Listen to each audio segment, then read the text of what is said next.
ขอโทษเวลาหน่อยนั่นเองคุณมันต่อไปขอเสริมท่านเจ้าสิษนาน่าจะประสาทขอเสริมนะ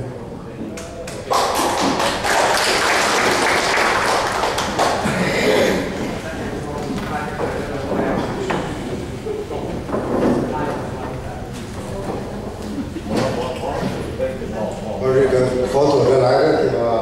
ข้าพเจ้าดีเป็นแต่นับฟังนับประทักษาหรือว่าสิว่าบอกนั่นเนี่ยบอกกิ๊กไปได้ขอโทษหลายๆแล้วก็ขอแสดงความมันนับถือหักแพ้พี่น้อง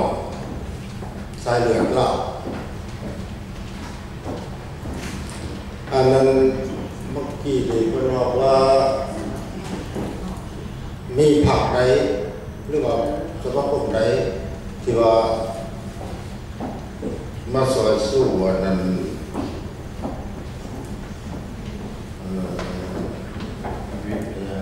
อาแอนเป็นนะพ่อรอดเนี่ยนะข้าพเจ้าดีก็เป็นผักหนึ่งผักเข้าข้าพเจ้าดีที่ว่าใดมาสวยดีคือดร.คำไหลเป็นรอบข้าพเจ้าพระข้าพเจ้าเป็นพระประเสริฐสนเล่าหลักศาสตร์ที่ได้ตั้งขึ้นปี2000อยู่อเมริกามีทางคำไหลมีทางอุ่นแล้วก็อยู่ฝรั่งก็มีหลายคนที่เขาว่าซอยอันนั้นซันติโกซอยอันนี้เขาได้รับ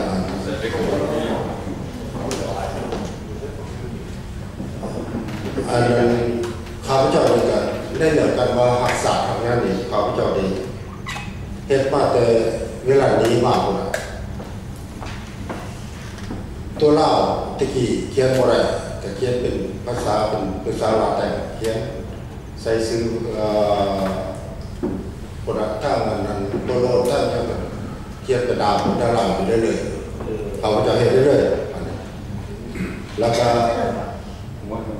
ข้าพเจ้านี่ได้เขียนเรื่องนั้นต่างๆที่ว่าเรื่องกระทรวงให้มูเกี่ยวกับเรื่องคอมมิวนิสต์เป็นอย่างไรเรื่องเขาพวกโหดร้ายของเขาพวกอันนั้นของเขาจะได้ข้าพเจ้าเขียนแล้วก็อันบทความของ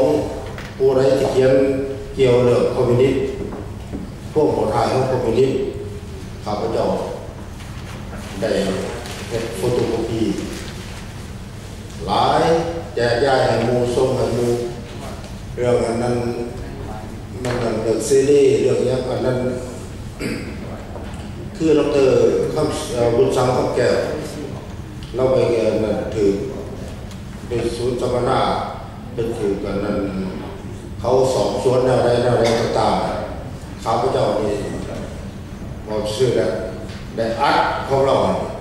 ส่งให้หมู่100 กว่าหน่วยก็แพงส่งไปอเมริกาจะได้บ่มีส่งให้ย่าเช็คก่อนส่งให้ยากาศที่ให้เพิ่นแจกสักกันจนได้เขียนว่า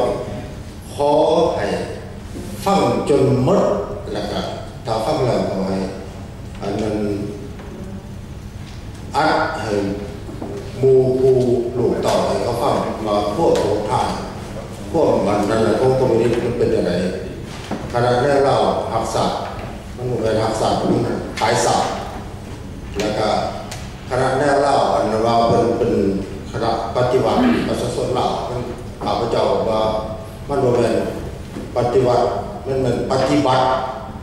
คำสั่งของแก้วเพื่ออันนั้นขาพวกเรา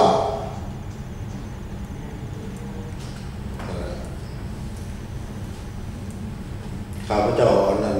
บ่ได้ที่ว่ามีพวกรักษาข้าพเจ้าไปข้าพเจ้าซอยข้าพเจ้าเฮ็ดน้ำมันข้าพเจ้าการไปเฮ็ดน้ำทานคุยกับเฮ็ดเพราะว่า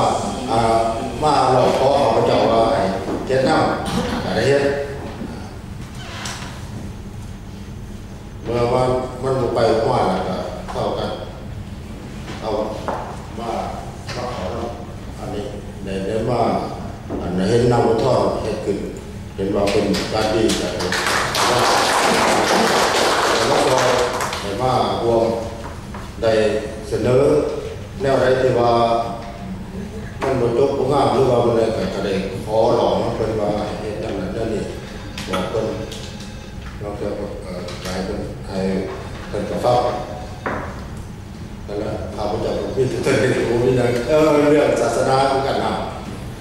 ขั้นผ่าที่ว่าก่อนเขาสิออกว่าเขาได้ไปเหี่ยนเลยอันนี้ข้าพเจ้าได้รับรู้น้ำไหลองค์ที่ว่า